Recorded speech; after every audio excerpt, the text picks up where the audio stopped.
Why should you be looking down while you're observing noble silence during your Vipassana course?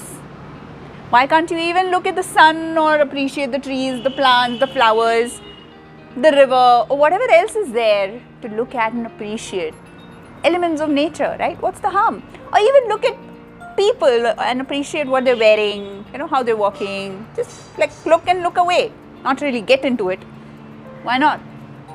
Namaste everyone. My name is Vasundhara Talwani and I'm just back from a beautiful, intense 20-day course of Vipassana.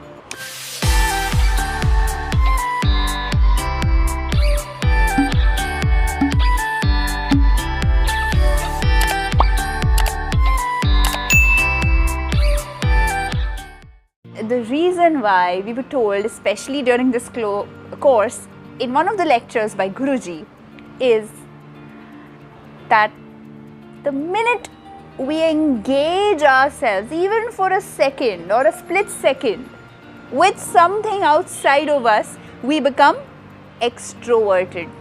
We become Bahyamukhi. And this whole Vipassana is about getting inward, Antarmukhi, introverted.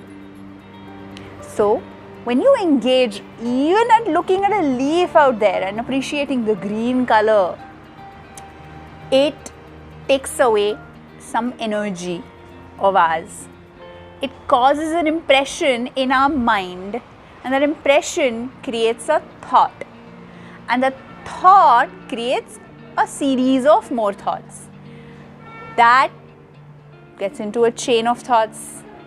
For us to get back inward into us, for us to practice Vipassana, which is what it is, getting inside of us, it takes a whole lot more energy to go out and then come back.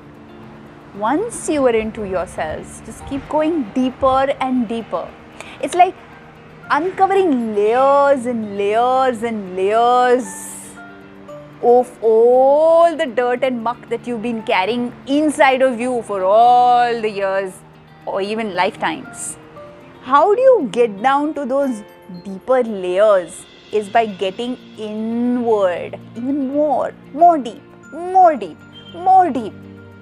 But the minute you look at something, you're engaging with the world outside instead of getting deeper. And that's the reason why we are simply asked to shut down all our six senses, the sixth being the mind in Vipassana's case. So we are not supposed to look, make eye contact, no communication via our eyes. So we are always looking down, 1 foot at a time. That's it. Where are we supposed to step? That's it. Going to the meditation hall, coming back to our quarter, going to the dining hall, coming back to our quarter, going to the meditation hall, to our meditation cell, which is the Shunyagar, and that's about it. The traveling is to be done looking down. Once we are seated in our posture for meditation, that's it. The eyes are closed. The nose is absolutely not appreciating any smells or even mocking any smells. So there's no raga or dvesha. So there's no attraction or repulsion. As far as ears are concerned, there's not much noise. It's absolute silence. It's beautiful. Oh my God, what food for soul. And the only words that you hear are of your teacher and of Guruji during the 1 hour lecture on a daily basis. And what else? Mouths. We're taking a mount. It's an Arya mount, so all six senses are shut. So no talking, of course. Only talking is when you have a question that you go and ask your teacher, and that question has to be pertaining to the practice, nothing else. No chit-chatting, right? And the sixth sense is the mind, which is the most difficult to shut. So that's about it. So that's the reason why we're asked to look down and walk all the time. So I was practicing in the middle of a jungle, which was surrounded with jungles, over 100 acres. And it was beautiful to look around. It was only today when we came out of the 20-day practice that we could actually look around and appreciate, wow, what a beautiful location we were in. For all these 20 days, we're just looking down. That's it. The deeper you want to go in, the more you want to shut the world outside, not engage with the world outside, right? Even by looking at it. As simple as that.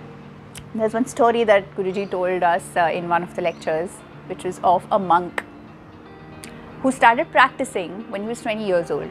Then he went to a cave and started practicing all by himself, all alone.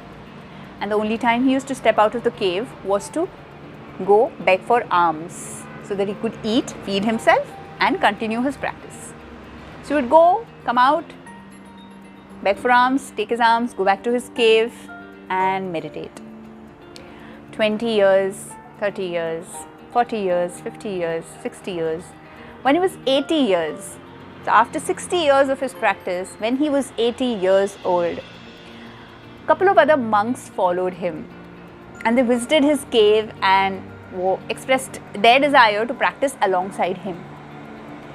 When they were practicing and when they were done with one of such practices, they looked around in the cave and they saw some ancient carvings of Gautam the Buddha, people practicing, Bodhi Vriksha, the tree of Bodhi, and so on and so forth. So beautiful carvings.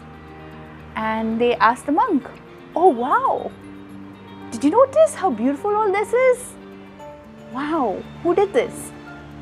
And the monk asked them, "What carvings? What paintings? I never looked around. All I was doing was practicing. That's it. Aryaman, complete introversion. That's it." And that's how the practice ideally should be, isn't it? Minding your own business. That we all need to learn. Hope you found this video helpful and understand why it is to not make unnecessary contact with the world outside. Even though we live in the world outside, the real world is right here, in here. There's a whole lot of cleansing that needs to happen. For that, we need to go deeper and deeper. So, contact here instead of out there. Be there, but be aware.